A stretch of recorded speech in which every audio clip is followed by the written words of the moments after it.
Happy Mother's Day, everyone! I know I'm more than a week late, but better late than never, right? I have no excuse for my tardiness other than my own failures. But isn't the nature of a mother to forgive and to teach? So, in a way, that's the perfect segue to this video. Last week, I saw this tweet from Twitter user Meganizumi celebrating the date, and it made me realize how many cool moms we got in this game.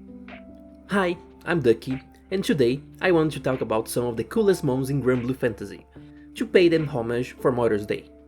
I picked the ones on this video based mostly on how rich and interesting their lore are, but of course it might be a little biased. Let's just roll the intro.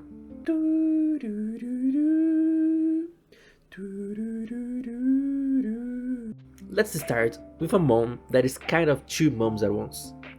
Elisheba. Elisheba is the biological mom of Noise, and was the nursemaid who raised Saruel and Hellis after their mom, Queen Mugen, passed away during childbirth. Her first appearance in the game was merely a mention of her name in 2017, during Saruel's 5-star uncap episodes. But from this early, we can already see the writing team's plans to have her be a bigger figure in the Ulster plotline. Almost exactly 1 year later, in 2018, we see her in person. In Pixel? In Sprites? For the first time, during Skatchacha's 5-star uncap and skill episodes. After that, Elisheba showed up pretty much every time an Ulster character was involved, both in Fate episodes and events. And how would she not? That woman pretty much carries the entire Eurosteel estate on her shoulders. Narrative-wise, she's a very rich and interesting character, and that's why she managed to get in this list. Born in a family of a long line of knights, she had a more crude and tomboyish attitude, not very befitting of a noble young lady.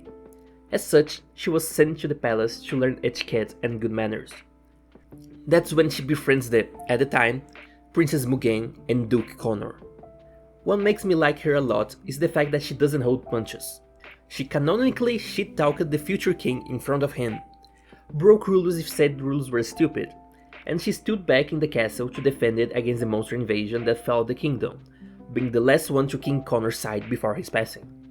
Nowadays, she's Deirdre's personal assistant and the royal chamberlain of the Eurosteel state, meaning that she babysits pretty much everyone in this entire castle. Her participation in story events and Fate episodes ends up being that of a mentor and motherly figure, helping and comforting the characters she interacts with, making her a perfect fit to be the star on a Mother's Day video. Oh yeah, can't forget the time she threw her son under the bus to teach him a lesson. Rough love. The second mom on this list is a very special case that I couldn't not mention, as we follow her throughout the entire journey into motherhood. I'm talking about Marie. Not to be confused with Mari, Mary, Maria, Mariah, or Maritotsu. Marie is Nicola's wife and the mother of Tobias. She's a stable character in the Robomi plotline, showing up for the first time in the event of the same name from 2015. As one of the rare cases in Granblue storytelling where we can actually perceive the passage of time, we start with Marie being simply a henchwoman for his father's research facility. From the very beginning, we see that she has a crush on Nicholas, and this romance would develop throughout the 4 events, amidst giant robots and aberrations. They get married, and by the time of the 3rd event, Robomi Z, she already shows up pregnant. It's not until the 4th event, Robomi Epic Clash, 2 in real life years later, that we finally see Tobias. Being able to see a character develop and evolve like this throughout various events is a very rare occurrence in Granblue, so Marie takes the spot on the video with Merit. The last mom is kind of a spoiler. If you haven't read the main quest up to at least chapter 114 yet, I'll give you the benefit of the doubt and imagine you are just a new player who's been enjoying the story of Granblue fantasy at your own pace, and not a slacker. Anyway, spoiler alert was given. You have 3 seconds. Okay, Mick is the best Granblue mom and it's not even close. We all agree with that, right? Like, she's not really Shitori's mother, but her stepmom. but mother is whoever raises you, and in that regard, Mika is Shitori's mother without a doubt. So, what makes Mika such a cool character? For starters, she's an astral, and we don't have many astrals going around nowadays, and most of the ones that are around want to kill us.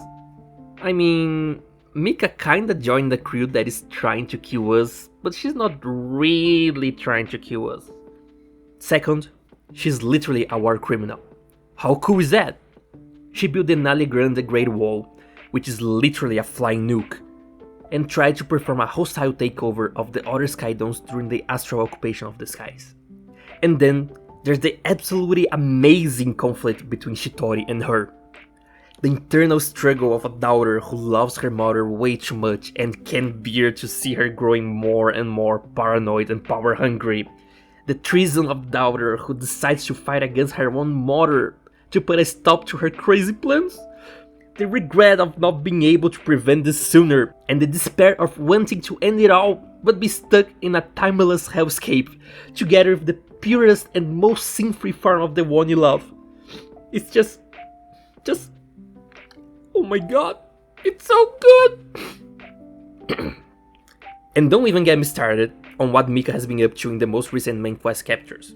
So yeah, Mika is definitely my favorite Granblue mom. And that's it for this video, thank you all for watching. Before I end this one though, I want to give a quick shout out to two other Granblue moms that didn't make it into Megami Zumi's tweet. Ekedina, the primal beast of motherhood, and Amar, the viceroy of Libertaria Island, and mother to Lehos and Selka. You are not forgotten. Okay, now we are good to end the video. That's what I would like to say, but... Hi, hello, Ducky from the editing booth here. Cygames released Petra's 5-star uncap literally one day before this video is supposed to air. And now there's a new Granblue mom I need to mention. Carla, Petra's mom. Shout out to Carla. Right, that's all. Thanks. You can go back to the recording now. Let me know in the comments who are your favorite Granblue moms and why. I love hearing your opinions because they always show me a different perspective from mine. So anyway, this was Ducky, and I'll see you all later.